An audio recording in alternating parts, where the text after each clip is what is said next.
Um, Everyone should have a handout. The first page is the original version of the abstract that I sent here in the middle of September. It was translated into French, not by me, and posted downstairs.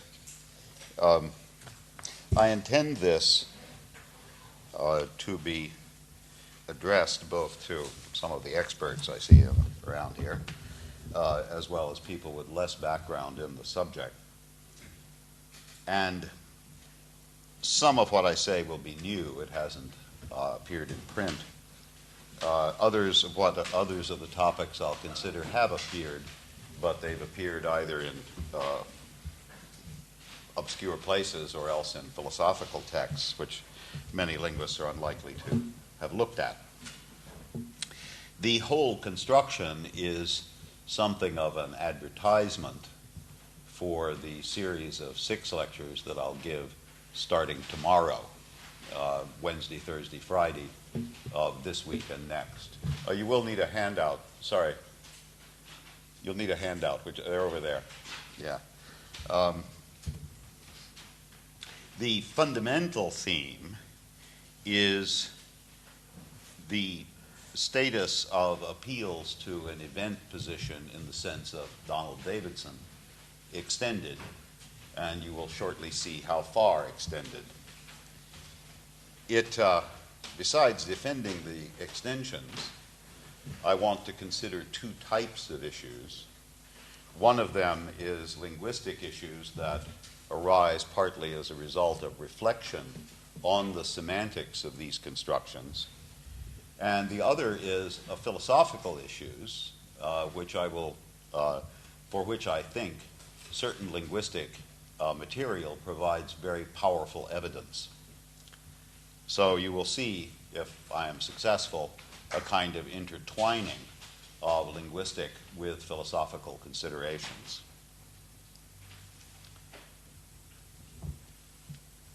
First of all, consider on page 2 now of the handout Davidson's event position and possible extensions of it. The event position was originally proposed, as you know, by Davidson for action verbs. Things like walk, or my example is read the book, that sort of thing. And Davidson provided a number of arguments in favor of this view, which became instantly very well known, say around 1970, and was exploited here and there by various people. It's important to stress something that Davidson stressed over and over, namely that events are to be thought of in a kind of minimal way. That is to say, they're to be thought of as just things. They are not, for example, intentional objects. They are not instantiations of universals, that sort of thing. There is indeed a tradition of thinking of events in this other way. One person who did that at considerable length was Richard Montague in an important paper called Philosophical Entities, written in the mid-60s. Montague himself thought that he covered part of the territory, but was also in agreement with Davidson about other matters. At any rate, bear this in mind as we go through, that events are just things. That may sound odd because we think of events as changes in objects. And now you're being told that changes in objects are also objects. That's the way to think of it. So there is a certain innocence in this proposal, which means that you are not exploiting very heavy semantic material. There's just this position. Call it E, as in the example, read John the book E. And when you say, for instance, John read the book, you're simply saying there was such an event in the past. Very well. Supposing that we have the event position for action verbs, it may be extended to heads in the X bar, in the plus minus N plus minus V subcategorization in the obvious way. So it's extended in the second example I give. You're to read that as John is proud of being a Marine. What he's proud of is the property that a thing X has if it's a Marine. Or John is in the garden. So there's this predication in, holding between John and the garden, and E. Well, what is E? Well, it's, as it were, the situation of his being in the garden. It's the very thing that we refer to in English by those words. And finally, something that is simply a nominal, child, John E. John is a child. And when you say John is a child, you're saying that there is such a situation at the present time. What's the evidence for extending the position? Here we want to distinguish the more or less direct evidence for the extension. And I pick a couple of representative examples. Number one, for instance, Clinton is a former president, or previous president, or recent president. The question is, how does the adjective, in this case recent, let's say, get together with the word president to form the complex noun recent president? This sort of example was used many years ago in the textbook by Doughty, Peters, and Wall to argue that in some way modification was intentional. None of that is true, I think. All that's going on is that whereas an adjective like, tall, will combine with the head noun, tall president, to give you the same object, because you're asserting that it's the very same object X, which is A, tall, and B, a president. Here, all that happens is the adjective, say recent, combines not with X, but rather with the position E, which is there in the predicate president itself. So to say that Clinton is a recent president is to say that he's a president, if you like, whose presidency is recent.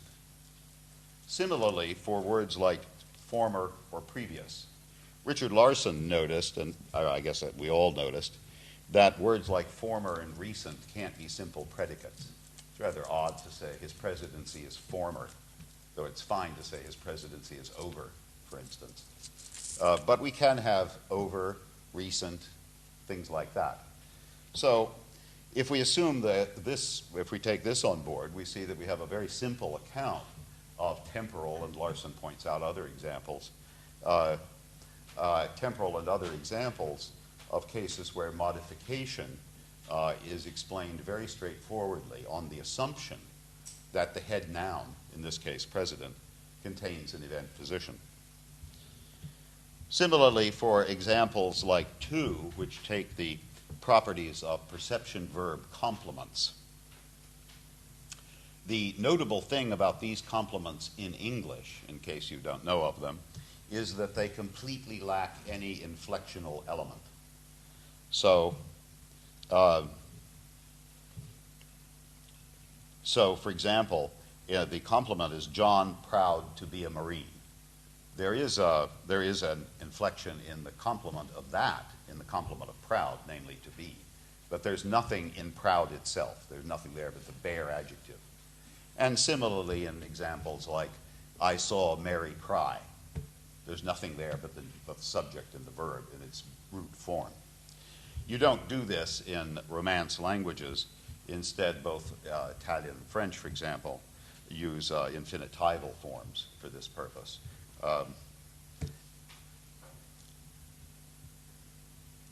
And Italian uses a kind of pseudo-relative construction for it. But in English, that's how you do it. It's been noted repeatedly by me, by many other people, that perception verb complements are not epistemic.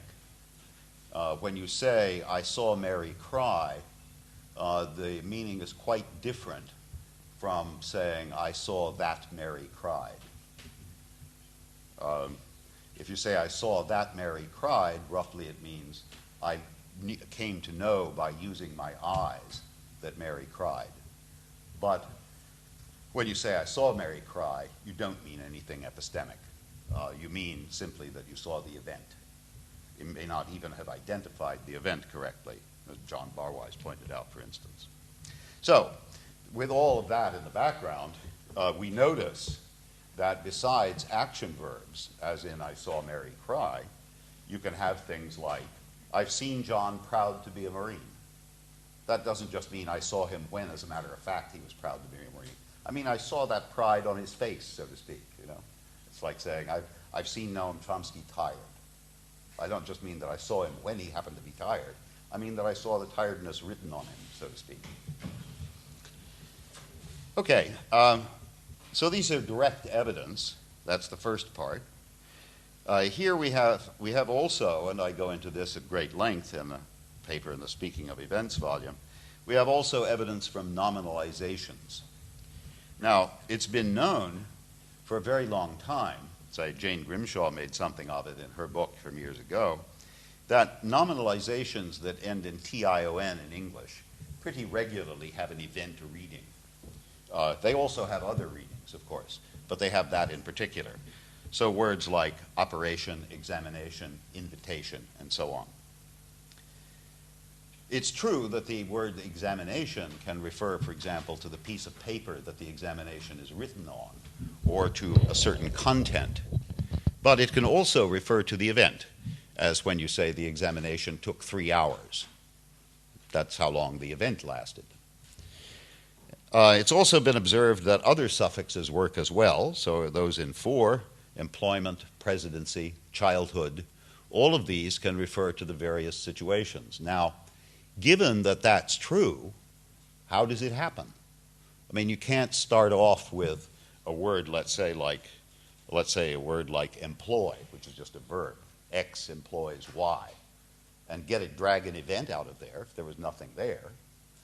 So the natural hypothesis is that it must have been there all along. One illustration, a little bit facetious but not very, is to start with the root employ and ask yourself what happens when you put the familiar suffix er on, or the familiar suffix ee. Well, employer picks out the subject position of the verb as the thing that will be bound by the determiner. So when you say the employer, you mean the one doing the employing. The e suffix picks out the second argument of what would have been the verb, the one who got employed. And this thing here, meant, let's say, this picks out the event, e. So you have a very simple explanation of how these suffixes work. They're simply directing you as to which position in the thematic structure is to be the position bound in the noun phrase. Again, there is evidence from temporal and causal statements where the assumption that's being made is again very simple. The assumption I stressed in the case of Davidson's hypothesis was that events are just things, the simplest hypothesis one can have. The assumption that Davidson made, and I'll make here too, if only for the sake of argument, is that causal relations have a very simple structure as well. Causal relations are relations between events, and the relation is the trivial relation, E1 cause E2. That's it. We can have endless philosophical arguments about when that's correct, when it's correct to say this caused that, but the logical form is just that. So if we take trivial examples like 5, the explosion caused the fire, those are prototypical of the sort that I have in mind. But now you can have other things like make, for example, which is obviously a causal verb, and you can have things like John's depression made Mary worry. How does that work? Well, the natural answer is that a certain state, namely John's state of being depressed, had a certain causal consequence, namely a situation of Mary's worrying. If so, we can assimilate these very easily to the causal paradigm if we assume that not only does Mary worry, that's an event, but also John's being depressed, that's an event in this extended sense as well. Similarly, for being a Marine, that'll be now a situation, made John unhappy. So again, John's being unhappy is a situation. So we get evidence of this in various other kinds, which is not very far from right on the surface, where things, as it were, fall into place on the assumption of this event position. However, it can hardly be maintained that things are without a controversy. And some of these controversies have been discussed for a long time. Let's take an example like 8, and take first the case with speaks. When John speaks French, he speaks it well. This falls out quite easily on the event position hypothesis, because it simply says, what you see it in the formula down there, the abbreviated formula, that any situation, E, which is a speaking of French by John, is a situation in which he speaks it well. End of discussion. However, this is an example by Angelica Kratzer, I think. When John knows French, he knows it well, is a little bit bizarre, right? It's not a thing you would expect to hear on the TV, for example. So why is it odd, is the question. Now, Angelica, at one time, not anymore, by the way, not for years, but at one time, made the suggestion that whereas the action verb speaks has an event position, which you see visible in the bottom of 2, know would lack it, owing to the fact that knowledge of French is what she called an individual level property of people. This was a semantic response. And here I want to note especially that not only does Angelica not hold this view, but the view that she originally did hold was a semantic view. It was about the structure of know versus speak. So you might say, well, if God could look into your head or cared to bother, God would find your lexical entry for speak look something like that, for John speaks French anyway. Whereas for know, you would just get XY, right? Just like that. And you can think about that. I mean, knowledge has no location. Where is John's knowledge of French? Well, that's a silly question. So that was her suggestion. And many people who followed Kratzer in this supposed that that was the primitive difference between know and speak. Kratzer definitely did not. Her view was that if you looked at properties of things in the world, some of them were more or less temporary, like speaking. Some of them were more or less permanent, like knowing French. It's normally the case. A person learns French, they know French, and they keep on knowing French. As Aristotle might say, if you know French, you know it even when you're asleep. Right? So her view was that there was a metaphysical reason, namely the relative permanence of the state of knowledge, which lay behind the semantic explanation. Well, suppose we follow it this far, we can then raise a simple problem. Look, if you have the metaphysical explanation, what do you need the semantic one for? The metaphysical explanation is already there, because if you take 8, now the second sentence, when John knows French, he knows it well, anybody who asserted that would be suggesting that John went on and off knowing French, right? Which we know doesn't happen. So of course the sentence is going to be odd. So having explained the oddity of the sentence on that basis, we can erase this, and we can say, no, know is just like speak. There is, of course, the metaphysical difference, but that and other information that is commonplace will account for the oddity of the sentences. So, and I give you a scenario which you may or may not like. We imagine, I don't know, Ray Bradbury or somebody writing a science fiction story in which John takes his knowledge pills on Tuesday, and their effects last for a day or two, so for a day or two he can speak French. right? For a day or two he knows French, whether he bothers to speak it or not. The effect wears off by, let's say, Thursday afternoon, in which case he doesn't know French. But we can say, let's say there are various of these pills on the market, and I'm recommending one to you. Say, well, John takes these pills, and when John knows French, he knows it well. Right? Now the whole construction makes perfect sense, because John is going on and off taking the knowledge pills. So that, I think, and there's long discussion by me and other people of this issue, that, I think, indicates that whatever there may be to the distinction that Kratzer christened the distinction between individual level and individual level and the event level, whatever that may amount to, it isn't a distinction that should be reflected in semantic organization. There are others that are like this, and there are different answers. There's an interesting recent discussion. There's an older paper by Graham Katz. There's an interesting recent discussion, in fact more than one, by Claudia Mayenborn at Tübingen. And they've worried about problems that actually have been around for a long time. Let me go back to the complements of perception verbs. Say, I saw Mary cry. Mary cry just consists of a subject and a verb. You also get examples that consist of just the subject and an adjective. I saw John proud to be a Marine. But what about examples like John saw Mary own a house? These strike one as pretty odd. Bill saw John know the answer. That's ridiculous, right? I mean, again, you have to think it through, but even if you imagine that John has a jewel in his forehead, right, and when he comes to know the answer, the jewel lights up, you still can't see him know the answer. Right?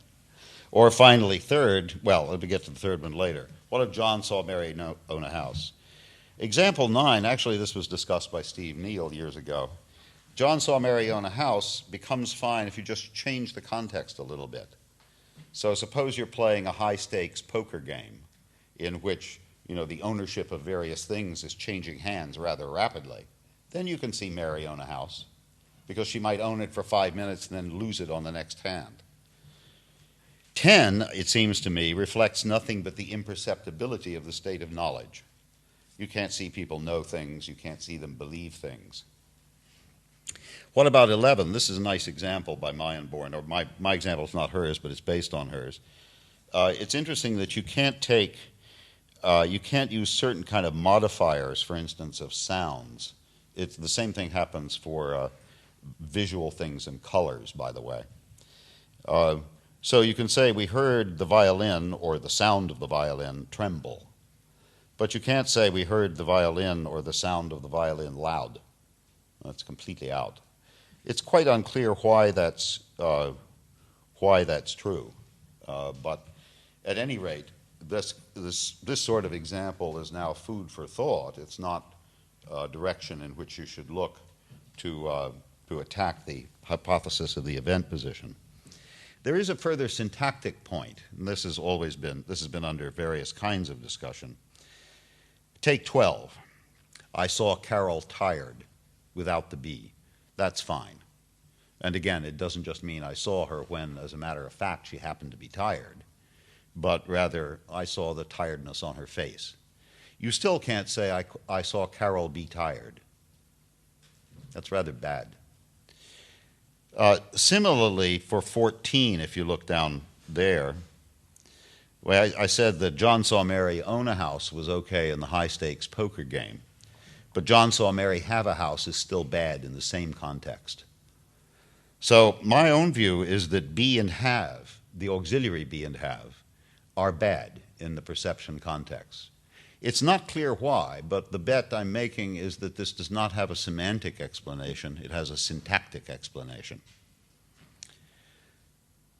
Because it makes no difference whether the predicate is stage or individual level.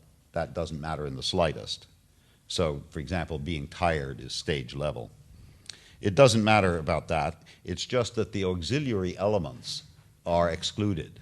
A possible reason, though I this is all I can suggest, is that the auxiliary elements cannot appear in the complement in English because the complement absolutely must lack inflection, so that auxiliary elements are forbidden.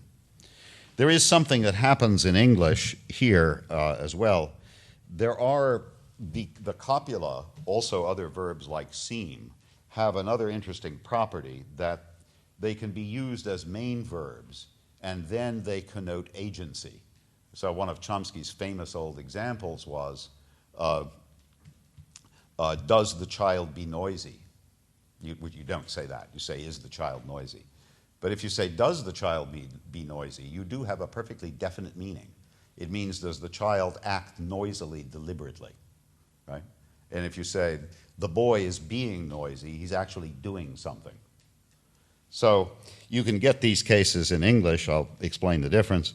I saw John be friendly is okay, but that only means he's going around like this, right? And I saw John seem friendly, that's okay too, but also it means he's going around like this, giving off the appearance of friendliness. Yeah, so it's a predicate of his behavior, deliberate behavior, and not, it doesn't mean I saw things seem a certain way. It's rather that I saw him actively seeming to be a certain way. That's the only one you get.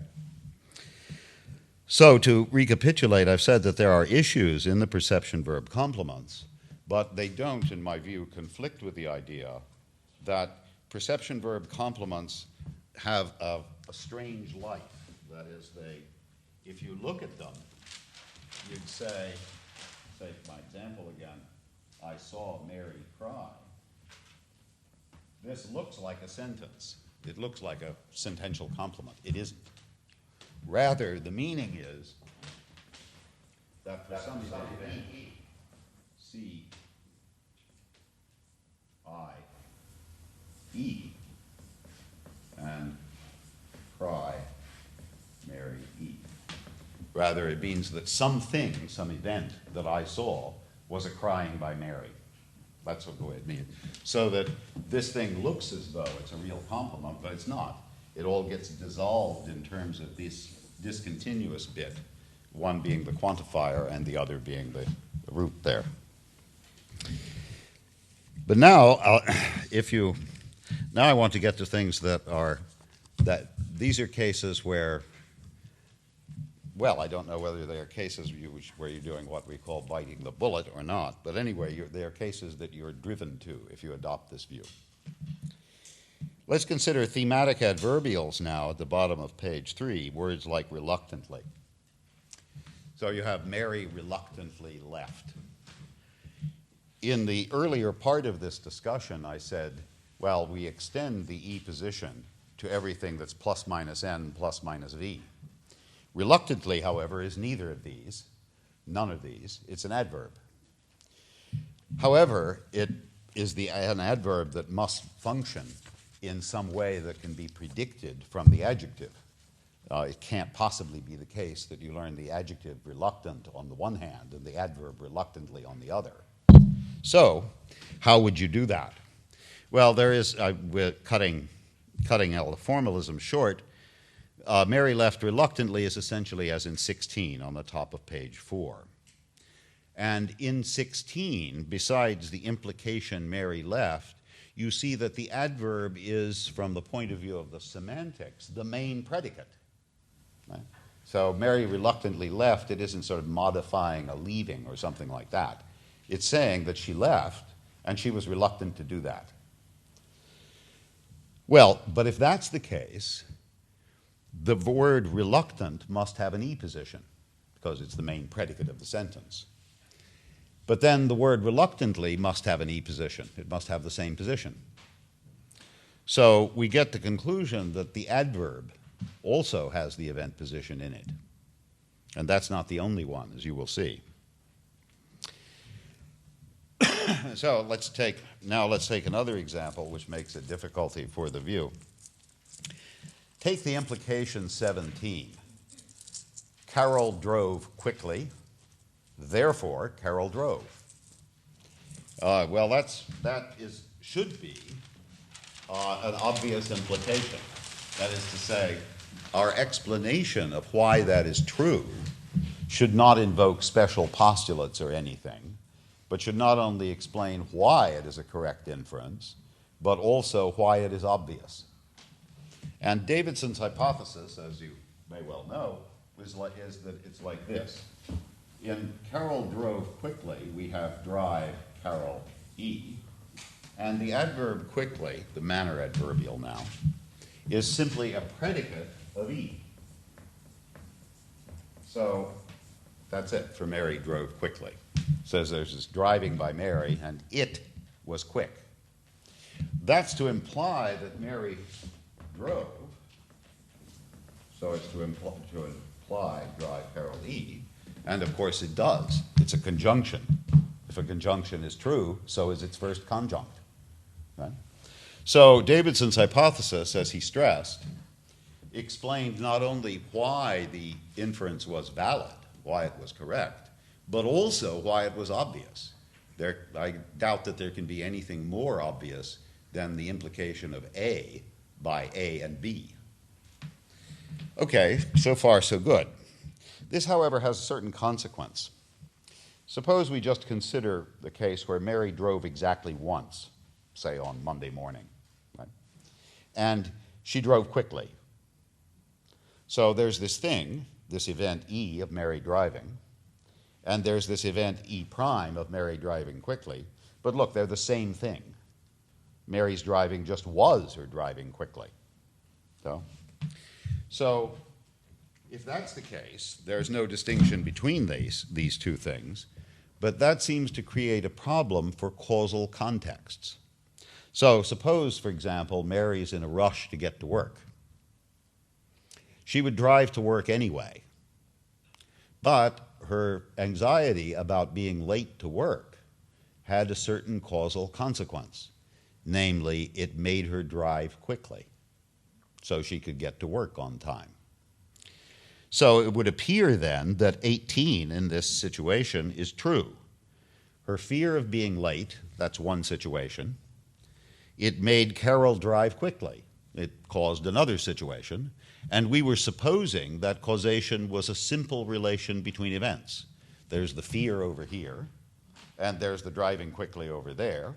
There are two events, and the first caused the second. But, of course, her fear of being late made her drive quickly, but it didn't make her drive. That wasn't what made her drive. She would have done that anyway. She was on automatic pilot for driving to work. But that's a contradiction.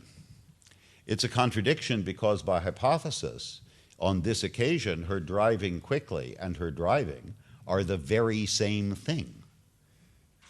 Therefore, anything that caused one must cause the other.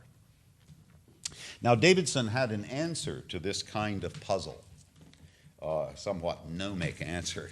His answer was, well, you have to distinguish causes from be-causes, causal explanations. And he said, well, in this kind of example, like 18, we're talking about causal explanations, not causation. So, without going into all of the reasons, I just want to reject this proposal out of hand. I don't know why the verb make, for example, which behaves in a nice way in our earlier examples, should start behaving in an utterly different way in other examples. But I can put a view in its place.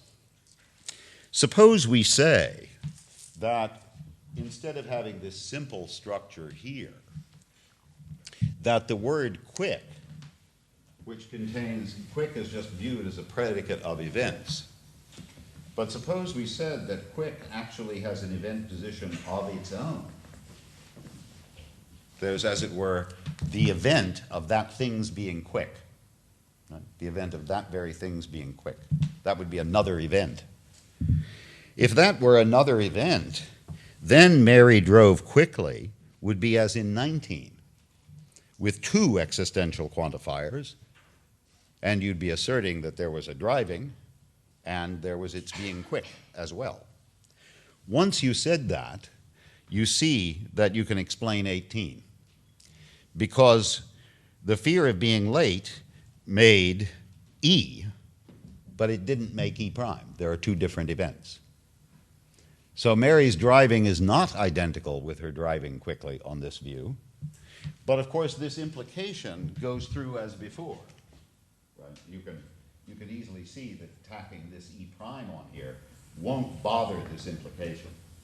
So the implication, the structure of the argument, Davidson said we can explain certain kinds of detachment inferences, as in 17, in a very simple way, by supposing that the manner adverbial simply modifies the event by conjunction. Just drop a conjunct and you get the consequence.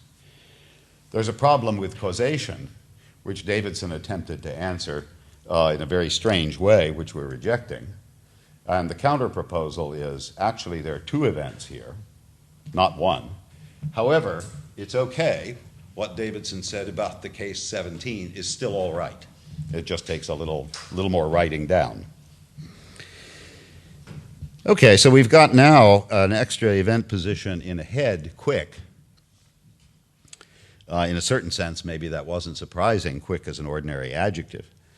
But we're going to get another one too. I think, by the way, because I want to be sure about giving credit, that this observation was made some years ago by Paul Portner at Maryland, but I haven't been able to find the place where I saw it, so I can't cite anything. Take a case like this, 20. John enjoys walking occasionally to work. Enjoy is an interesting head because its complements are often events. Right? John enjoys eating ice cream. He enjoys that very activity, enjoys playing baseball.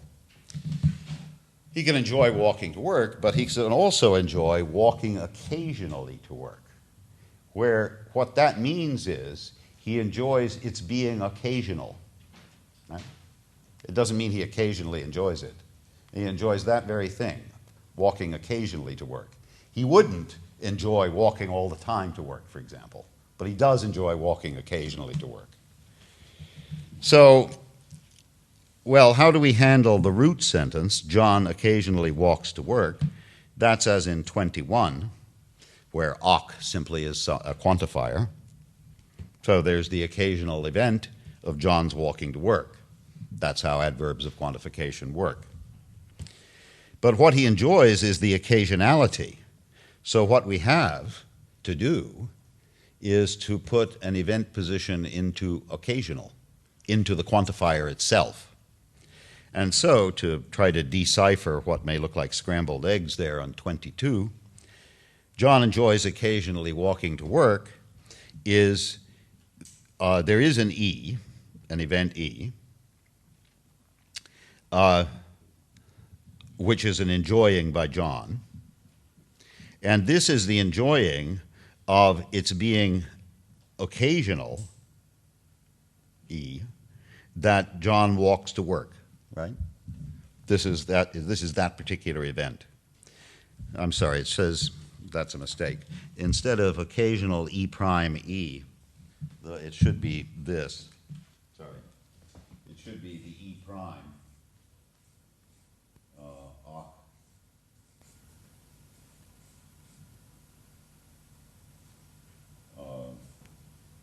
Should be an E prime, E double prime. Should be like that. What you want is the E prime. Yeah, it's just a typo. What you want is the E prime to be the event of its being occasional that he walks to work. The event of its being occasional. So it should be occasional E prime, E double prime, and then walk to work, John, E double prime.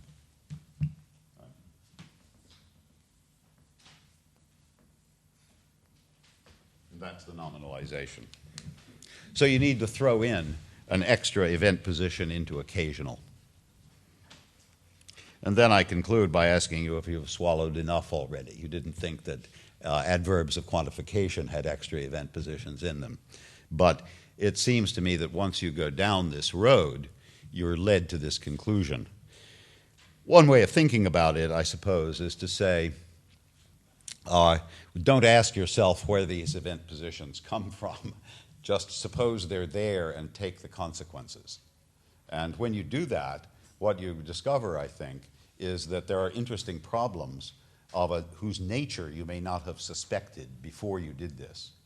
So, for instance, I was led to this proposal, maybe it's right, maybe it's wrong, that I saw Carol be tired, that's bad, because it's the auxiliary be that's forbidden somehow. That's the phenomenon to be explained.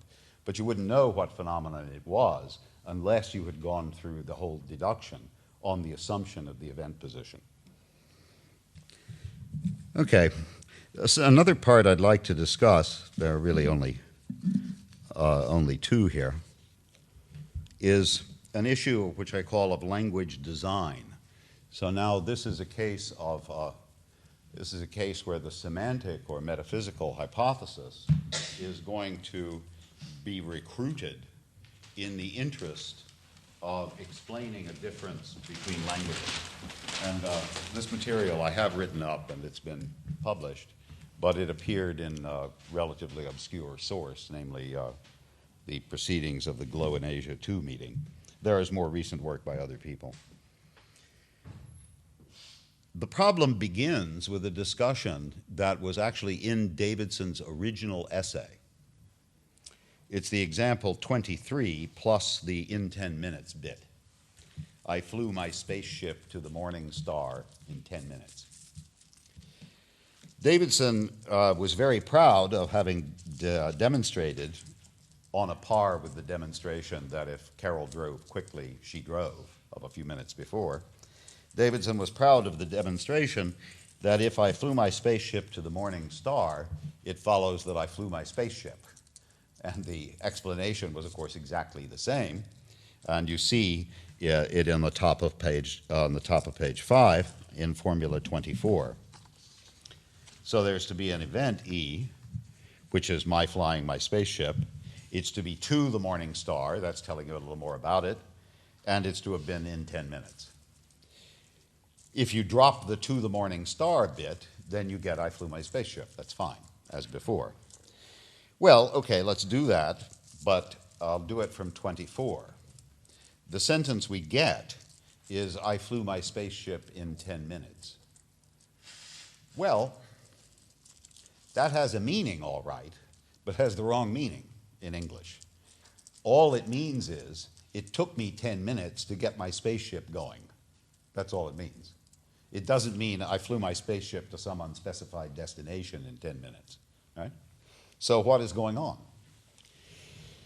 Well, the solution I suggested a long time ago is if you have a telic predication, like fly to the morning star, you should actually suppose that you have not single situations or events, but ordered pairs of them. You should suppose that it is literally syntactically represented, the kind of information about aspect that you get, for instance, in literature on Russian and things like that, where you have things which involve a process, E, and a termination, E prime. Right? These form a very particular, these form not only an ordered pair, but an ordered pair that stands in a very particular relation. In the other work, I call it a telic pair. What it means is something like E goes on until E prime comes about as a causal consequence.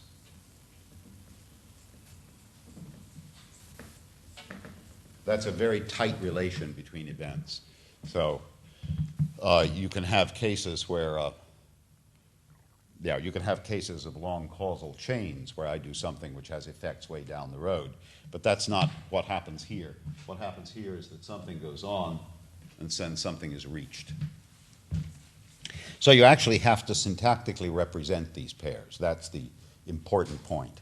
They are not provided simply by the semantics. They're actually provided in the syntax and they're visible there.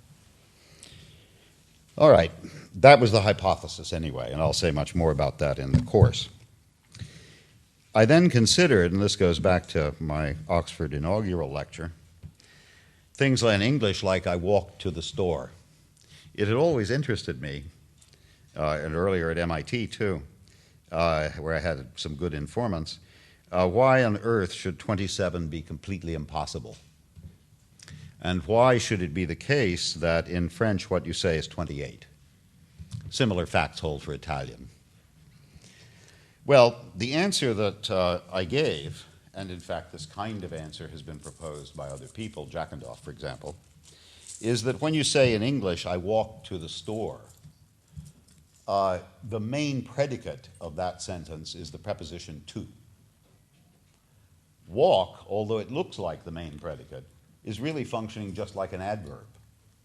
And the meaning is something like, I got to the store walking. So all the walk does is tell you what kind of motion it was. If you look at the semantic combination on this proposal, you would see something like this diagram here. You'd start off with walk, E double prime, and to the store, E prime. That would indicate motion and attainment of a goal. And then the modification is very simple. The word walk simply tells you about the nature of the motion. That's all. So it's like I toed the store walkingly, if you like. That would be a way of expressing it. But then there's an obvious question. Let's call something like to also into, and one sense of the word through and various others, around. Let's call these accomplishment prepositions. If I'm right, these are prepositions that encode both the process and the end, right in the preposition itself. Now the question would be, why is it that in French, Italian, Korean, by the way, you don't in general have accomplishment prepositions? It's not that they absolutely don't exist, but they're very rare. The answer cannot be the favorite answer of people nowadays to language differences, namely the lexicon. It can't be that, because it's not as if the Koreans aren't smart enough to think of accomplishment prepositions or something like that, right? If they don't have them, there must be a reason. The reason, in fact, must be a rather strong one. It must be that they could not be added to the language without contradiction, without contradicting some principle by which it is designed. So, well, how should we do that? The suggestion I made, this is the simplest form of it, the suggestion I made was this. If you look at the diagram there in the V, there's a certain sense in which there's a mismatch between the syntax and the semantics. The syntactic head of the construction is, of course, the verb walk to the store. It's even the head in the traditional sense, by the way, of structural linguistics, where the thought was that the head is the element that licenses the other one. So man is the head in old man, because you can have man alone in the context, but not old. So let's say walk is the syntactic head, but in virtue of the fact that all that is doing is identifying the nature of the process, we might say that to the store is really the semantic head. That's the main predicate. And then what you might suggest is that this sort of mismatch is prohibited in the syntax, at least in Romance. Apparently the major example is Spanish for this sort of thing, at least the major one known to me. If we go back to 28, we can see how it comes about. 28 comes about because just means at, and the jusque functions as just the word until. So what you would get in French is you would have the walk, you would have E until E prime. I haven't checked this in French, but I have checked the facts in Italian, which is very similar, which is exactly the same in this respect. And I was told by Cinque in Venice, but also other people, that if you take the construction analogous to 28, fino al negozio, right, up to the store, if you take the construction in 28, in Italian, it's not telic, right? It's like I walked until at the store, but there's no implication that it's necessarily telic, right? You might say, I walked until I was at the river, but not to the river. So that's what you would expect, because all you have is E until E prime, and you don't have the very particular construction where these things get together as forming a telic pair. I was interested in another phenomenon that seems to separate languages like French, Italian, and Korean from languages I know, like English and Chinese, in that these languages are lacking in resultative constructions. These are constructions, as in 29, the lion ate the meat up. Right? Why should that be? Again, it can't be because, the Koreans aren't clever enough to think of resultative constructions. There must be a point in language design. Well, without going into the reasons, let's follow Ritchie Kane's view, which I think is pretty well on board now, that in the lion ate the meat up, you have the syntactic structure shown in 30, where the words the meat up actually form a small clause. And the idea is that in eat the meat up, which is telic, whereas eat, of course, is not, in eat the meat up, which is telic, what you have is the eat contributing the process and up contributing the end. Right? So in this picture, this is eat and this is up in the relevant metaphorical sense.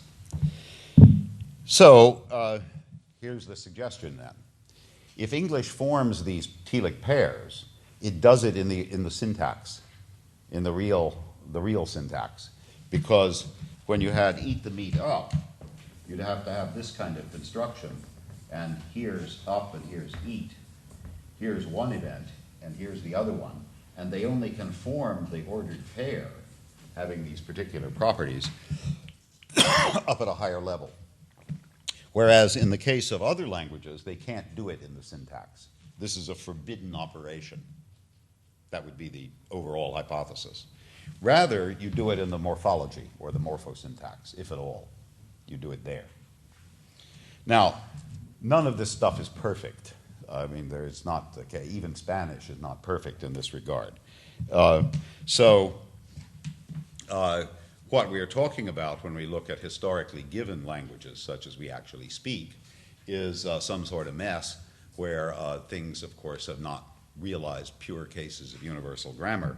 But nevertheless, it's pretty overwhelming, the existence of people have argued, there's been big literature, in fact, on the possible existence of resultative constructions in Italian, right? Maybe finding half a dozen or something like that. But in English, there are thousands upon thousands upon thousands. Moreover, they get coined every other day. So there can't be a question about relative productivity or language design here, even if resultatives do exist. Actually, English, of course, is not a language being created by the Norman conquest, but we take on board things which we get from Romance. But I would put it to you that every native speaker of English knows that that's not really English, right? So you have two ways of saying it. You say things like enter, and you say things like come in. Well, every native speaker of English knows that come in is English, right? So if I'm in Oxford, I say enter maybe, but it's really come in. That's the English words. And similarly for pairs like resign and give up, right? Everybody knows that the English is give up. So we can take it on board, of course, the things that come about with this, to us, utterly opaque morphosyntax. I'm sure that a person who knows how to use the word enter never occurred to them one way or another that it was actually composite. We can take these on, but native speakers of the Romance languages, with a few exceptional constructions, like this one, in fact, can't take in the productive, resultative construction because that requires the engagement of things at different points in the syntax itself. And it's a kind of interface condition, to use this terminology, that's not allowed. So let that suffice then for a discussion of a particular problem where this is now a problem in language design that I think is clarified by these, by not only by the general hypothesis of this event position, but also by pursuing the very simple version of it right down to its consequences. The last thing I want to talk about, and here, because I don't want to rattle on too long, I will give only the very simple parts of the exposition, is the bearing of certain linguistic material, in my view, on something that's been around for a while and has been discussed in various syntactic and semantic venues, which is first personal thoughts, nature of thoughts about oneself, or certain kinds of thoughts about oneself. First of all, it's a fact that if you say John wants Crow to win, as an example from a paper of mine many years ago, versus himself, there's a kind of difference between these two. It can be the case that John wants himself to win because he wants the guy who trained the hardest to win. But I know that John is the guy who trained the hardest. So I know that he wants himself to win, even though he doesn't, you see. But if I say John wants to win, there is no doubt that if I go to John and I ask him, who do you want to win? He must say, I want me to win, right? So there's a sense in which, and Gennaro Kirchia did important work on this, there's a sense in which this element controlled pro in these kind of contexts anyway, not all, has a uniquely first personal meaning. And the question is, what is that unique first personal meaning? I'm not going to comment here on, unless people have serious questions about it, about some of the proposals that are around. Kirchia has one, Philippe Schlenker here has one, and Philippe's bears a certain relation to mine that I can get to. We taught a course about it a couple of years ago. But I want to introduce you to something that you may not be familiar with and explain why this particular philosophical problem seems to be clarified by a discussion of these examples that involve big pro. Well, the phenomenon I want to talk about has a jaw full of a name. It's called immunity to error through misidentification.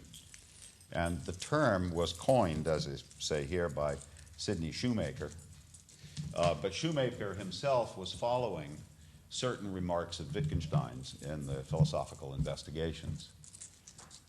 Wittgenstein was interested in the first-person pronoun, and he was interested in cases in which there could be no serious question about what it was you were talking about.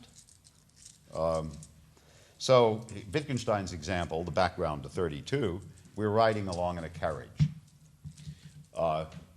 And I fall out, I hurt, there's this pain. I can think someone is hurt. I can think I am hurt.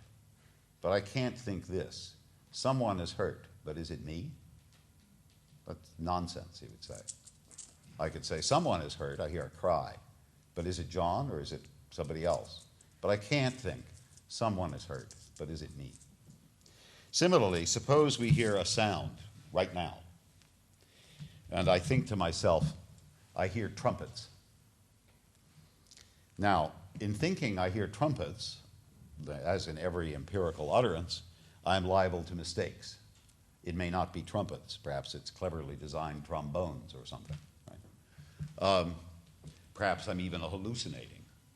So I can say, well, it seems to me that I hear trumpets, but is it really trumpets that I hear? I can say that, as in 33, but I can't say, it seems to me that I hear trumpets, but is it I who hears trumpets? That makes no sense. Right? Remember, this is a case of a response to a present perception. I just have the perception.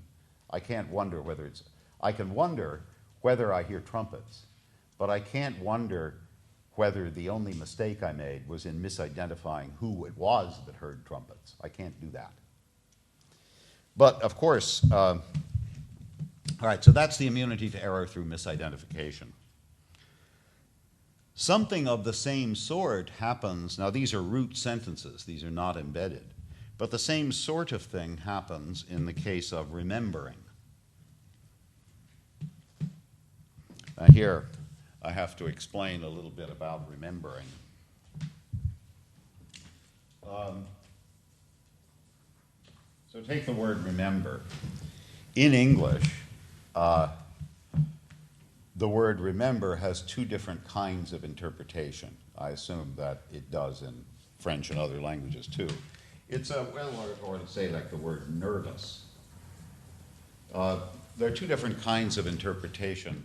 One of them is dispositional. So when I say, oh, John is nervous, right? I might mean he's of a nervous disposition, right? He's nervous in this sense, again, even when he's asleep, right? Or I can say, don't talk to him, he's nervous right now, right?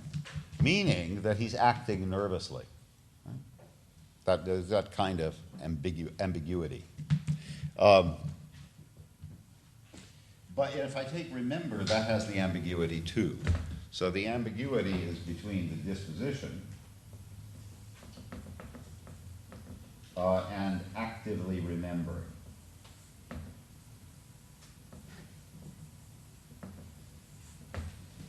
Now, the interesting thing is that when you have active remembering, you remember events as a result of your perceptual experience. So, for example, these verbs, if you give them a clausal complement, you can't put them in the progressive. So, let the question be, what you doing? Right? Question mark. And I say, I am remembering that 14 squared is equal 196. This is nonsense, right? Right? But I can perfectly well say, I am remembering my mother. Right? That's a case where the remembering is a mental process that's actively going on. I'm remembering my mother, remembering what it was like to be in school, and so on and so on. And you can also say, I'm remembering seeing Paris. Right? Say things like that. When I say things like that, I mean that it's as we always have this picture, it's before the mind as a result of a past perceptual experience of mind. Right? In the old picture, what happens is you have the perceptual experience, some way you have a memory trace, and you're actually able to rehearse the perceptual experience through the trace. All right, so that's the kind of remembering I'm interested in. It's remembering events. Okay, and take a typical example where I can make mistakes about what I'm remembering.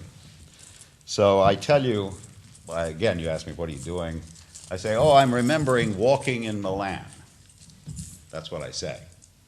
I remember that I passed this building and that building and the other building. I describe this to you. And you say, well, Higginbotham, you're remembering something all right. But those buildings you're just describing, they're all in Bergamo. They're not in Milan. So you were remembering something all right. You were remembering walking in Bergamo. You just thought it was Milan. You understand? Okay? So you'd easily make mistakes in remembering. Similarly, if you say in 36, I remember Mary walking in Milan, and I describe Mary to you. That wasn't Mary, you idiot. That was Alice, right? So you remembered somebody walking in Milan, all right, only you misidentified who it was, right? So we can make mistakes like this all the time. These are cases where when we rehearse the memory, we have the wrong person or the wrong city or something like that. We have misdescribed it. We are, in fact, remembering. We have simply misdescribed the content of what it is we are remembering. Right? But I can't do this. I can't say, well, I thought I was remembering walking in Milan, but actually it was John. Right? That won't work. I can't make a mistake. Can't say, well, are you sure it was you walking in Milan? If I'm remembering walking in, when I say I'm remembering walking in Milan, I can't just make this mistake that I've misidentified myself as John, or John as myself. That's impossible. Now, if you do attend some of the courses, I will give you more elaborate examples, which will show you, I think, convincingly, that there's a certain important sense in which this controlled pro here is more first-personal even than the first-personal pronoun. So there are examples where the overt pronoun and pro actually contrast in these environments. But let's just ask ourselves, why should this happen? Why should it be the case that in the root clause, like I hear trumpets in the situation I described, or in the embedded clause, pro blah, blah, blah, in the case of actively remembering or imagining, various other things will work there too. Why should it be that there's immunity to error through misidentification? That's the question. Obviously, the answer must be you cannot misidentify yourself because you were never identified. That must be the answer. And the only way that could be is if you figure in that complement clause through a bound variable from outside, if you're identified in that way. So the way I want to think of it is this, that in the IEM, which is what we say for immunity to error through misidentification, once we get tired of saying that phrase 20 times, what we say is that IEM holds because in the complement clause, I am identified only as the thinker of the higher thought, the thing doing the remembering. And that's what you see in 39. I called it bearer of E, and bearer of E is the rememberer. Right? That's the idea. Now this has a consequence. Maybe I'll stop with this, so we'll end on a properly philosophical note. This has a consequence. It has the consequence that a first-personal thought can only be had by a creature that can have thoughts which have thoughts as parts, right? Only by a self-conscious creature in a certain sense. So it would follow, if dogs aren't self-conscious in this sense, that they don't have thoughts of the form, I need a drink, or something like that. They can't have such thoughts. Of course, this may be unfair to dogs. Maybe dogs are highly self-conscious, and we just have to nail that down. But it does have the consequence that unless you are self-conscious, you can't have, in a certain sense, certain kinds of thoughts about yourself. Only creatures who are capable of identifying in the content of their thoughts themselves as the one who is thinking them. Only such creatures can have first-person thoughts. So this is an angle then on the phenomenon of first-person thoughts, or the so-called décès.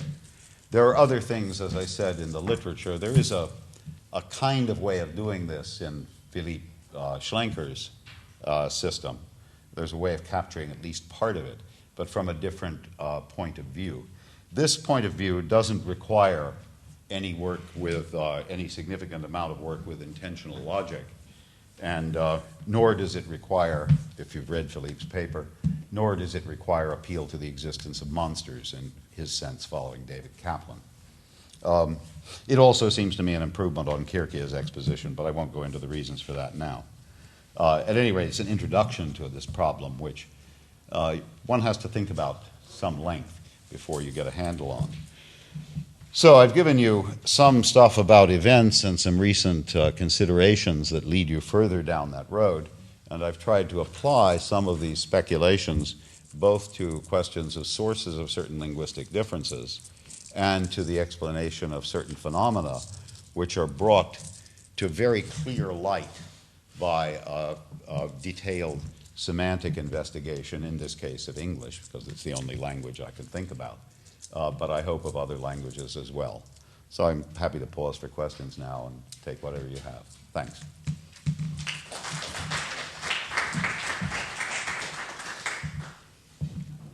Yeah. The sixth lecture you have in the first paragraph and answer tomorrow, Thursday, and Friday. That's right, and then Here at the same time. well, they're somewhere. They're not here. They're someplace else. Wait a minute. Hold it. Ceylon. Okay, Ceylon at 10:30 in the morning. Yeah, Ceylon, ground floor, 10:30 a.m. Okay, for 3 days. Yeah, all 6 days actually. 3 this week, and 3 next week. Yeah.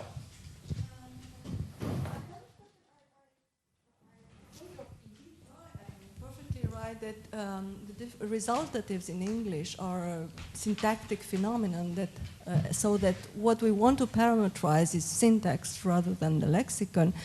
But the way you suggested to parameterize it seems to me just restating the phenomenon itself.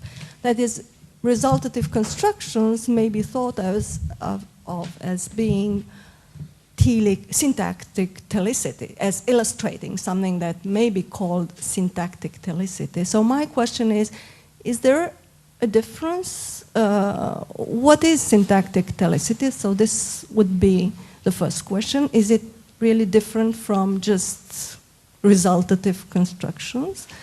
And the second question is, what is the relation between syntactic telicity, which I see simply as having resultative constructions in a language, and the fact that the language has prepositions of the whatever, I don't know how you call it, to in English is a preposition that is the head of the construction itself. And so...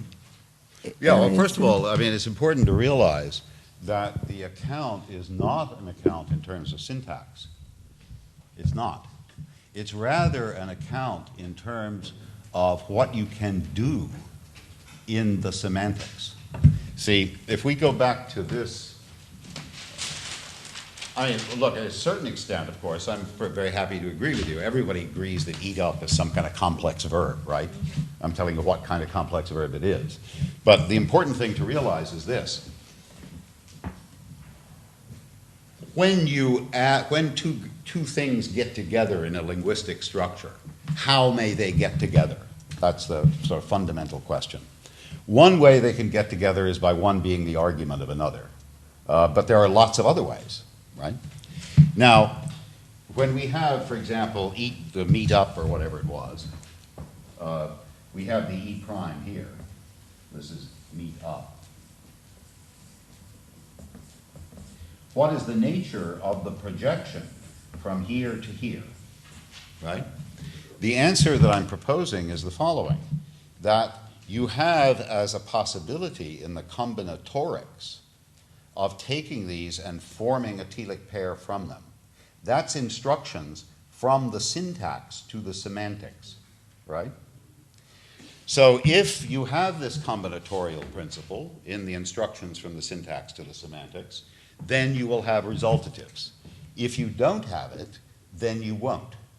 And the prediction is that you will be, that overwhelmingly in the world's languages, you will be this kind or you will be that kind, and that's it. So what we don't expect to find, if this is right, is languages in which you have, let's say, in which you had, 4,000 resultative constructions, but no more get added to the language. If you have them, you're going to get them all over the place. If you're blocked, you're going to be blocked except for certain marked exceptions, right? So, I mean, there's always a question about what's the explanation and what isn't. But first of all, it isn't syntactic. It's important to realize that. It's rather an interface condition. And the way it should be put is the following. It's a parameter, but it's a parameter that cannot be described in syntactic terms. It cannot, because it's a condition on how the syntax speaks to the semantics. You see? So that's Yeah, that's wrong. It's a parameter on how the syntax speaks to the semantics. If you say, well, look, why, in Dutch, for example, you have these things like, my coat rained wet, because you can raise, right? And what that means is the rain came down and my coat got wet as a result. Okay. So here in Dutch you have rain wet, all right? So you can form this thing up. Korean has a word that means rain and it has a word that means wet. Why can't they do that, right? So, and here the idea is it's conditioned the syntax speaking to the semantics, and I think it's correlated. This is the other point, that it's correlated with the other stuff involving the heavy use of morphosyntax.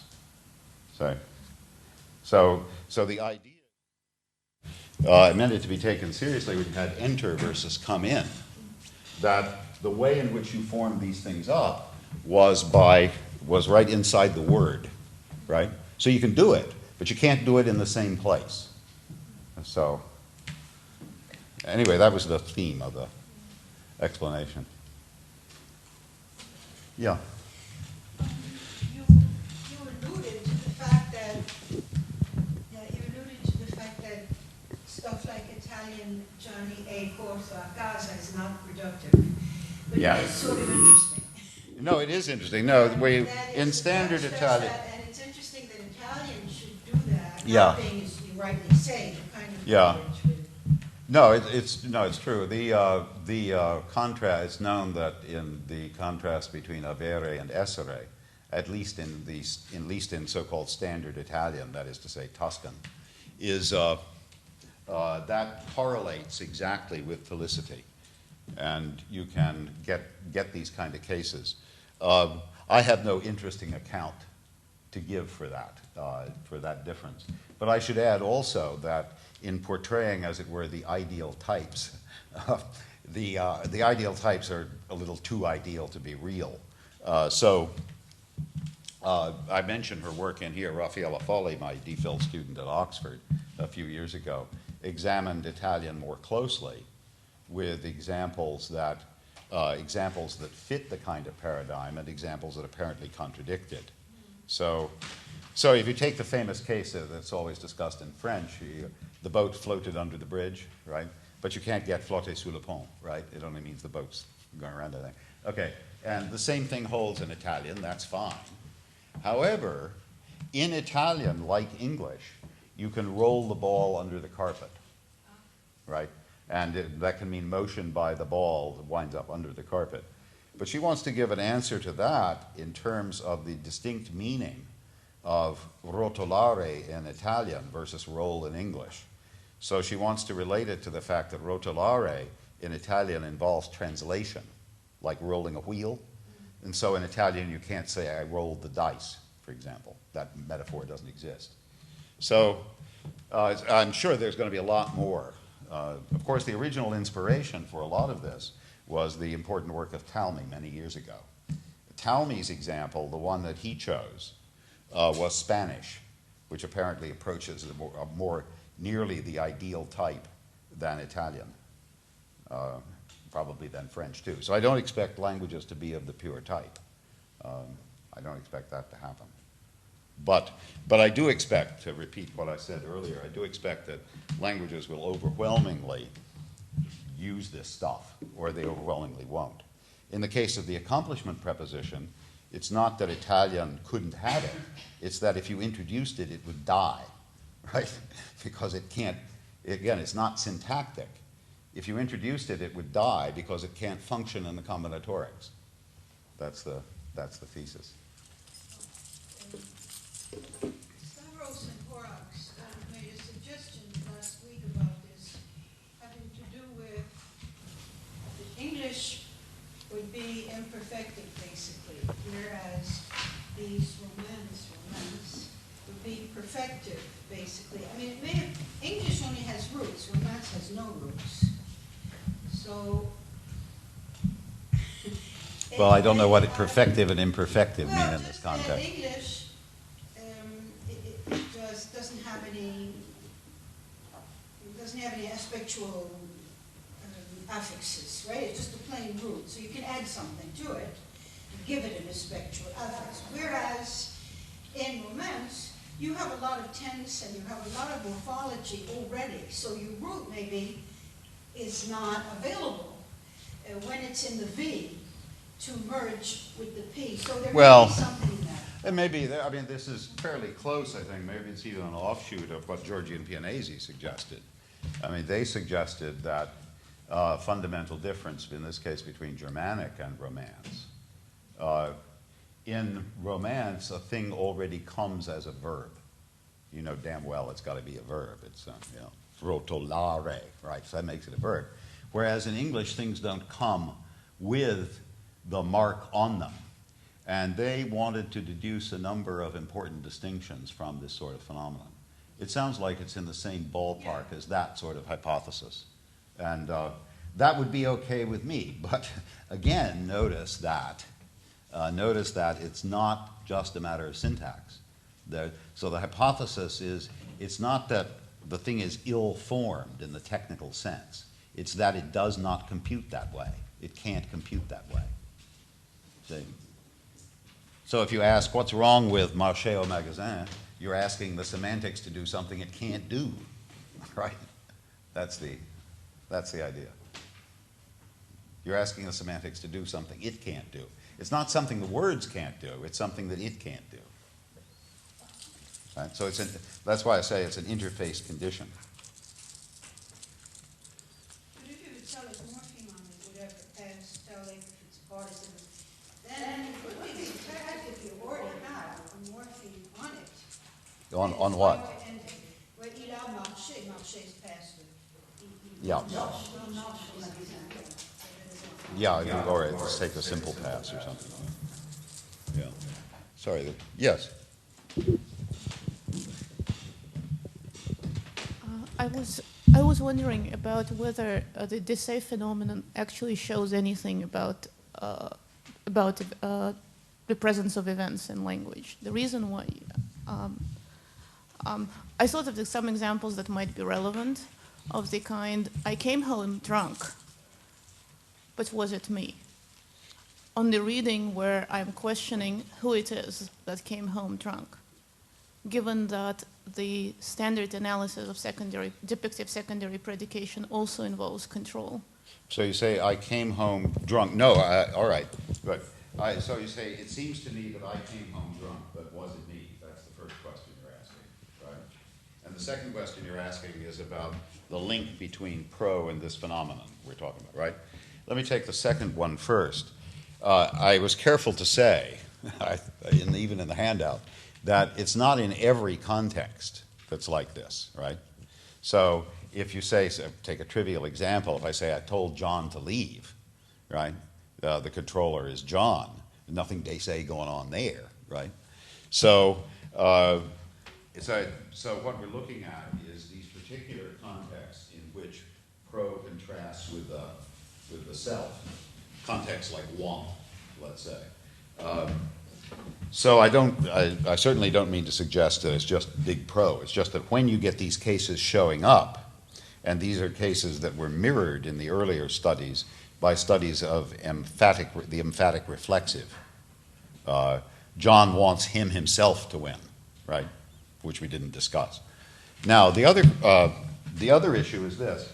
It's very important to concentrate, if you want to get the data right, on these cases where the reason that things seem to be such and such a way to me has nothing to do with my identifying.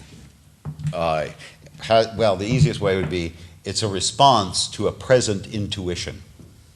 So in I Hear Trumpets, I ask you to imagine that there was just some sound, right? Just your consciousness was affected in a certain way.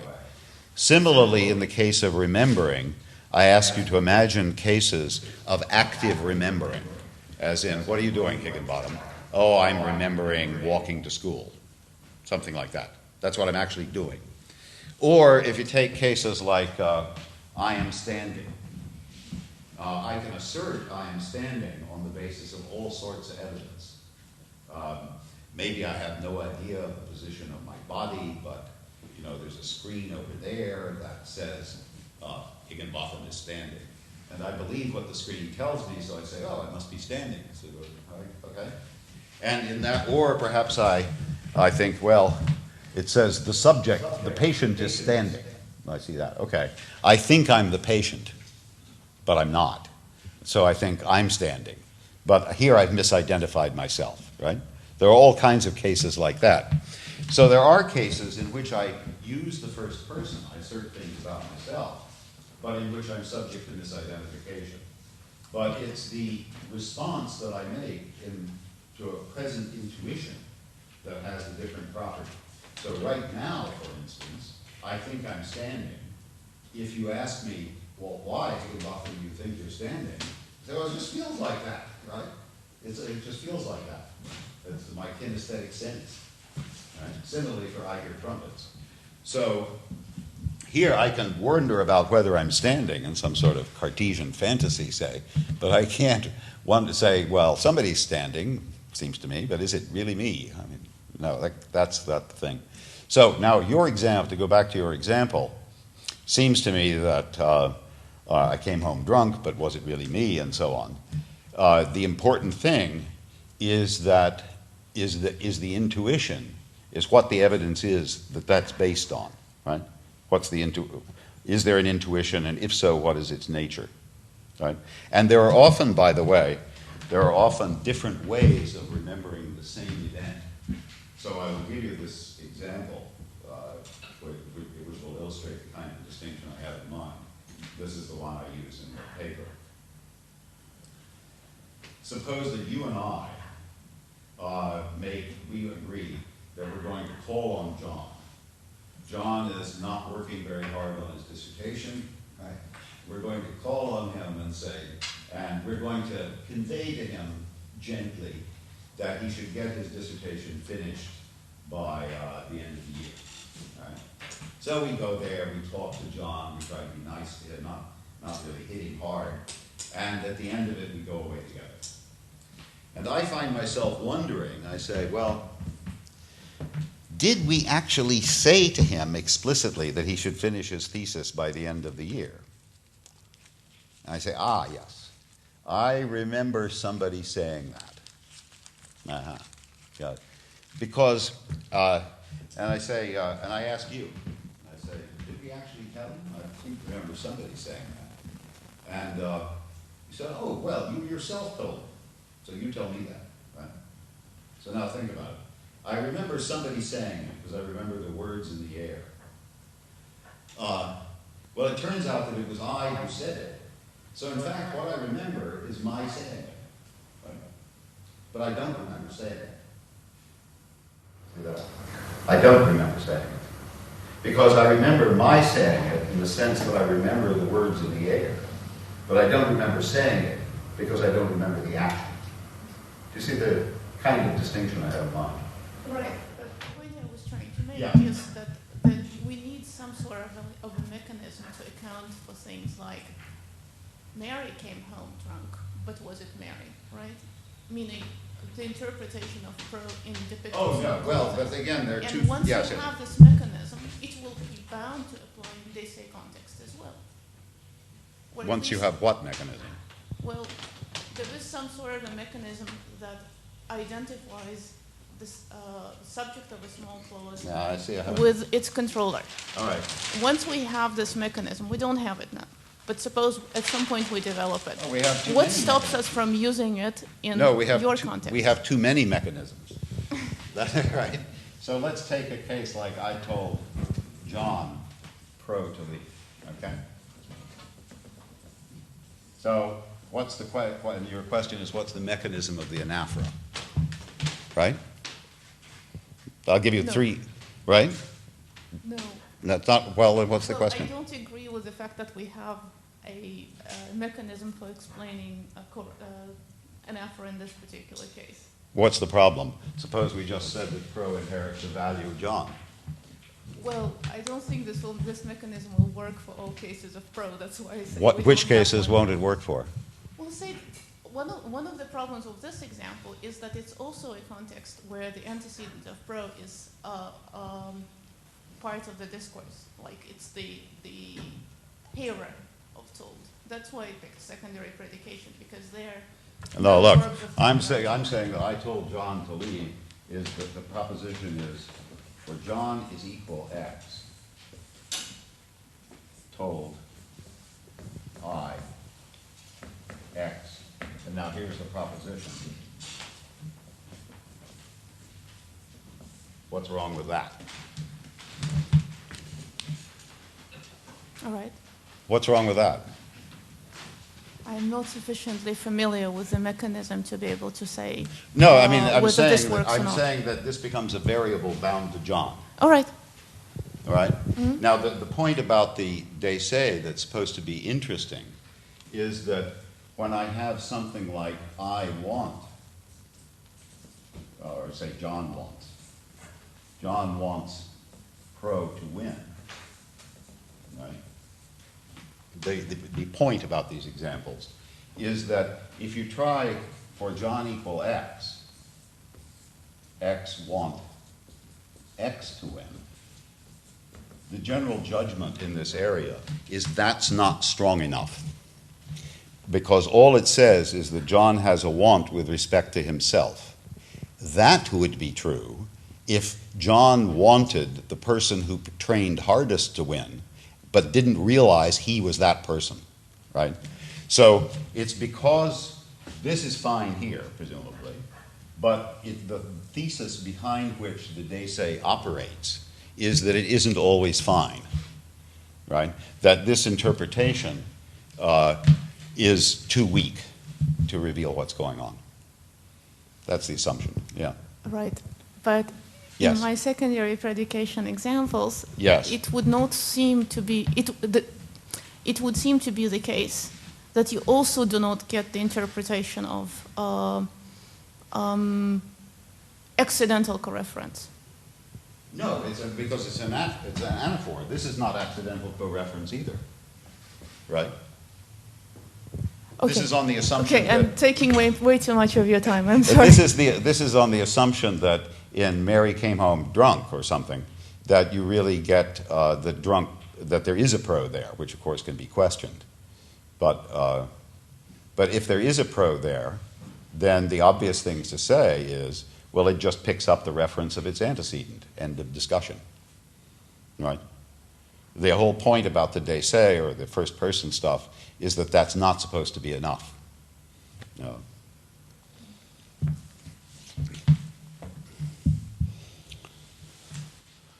Okay. Well, thank you very much.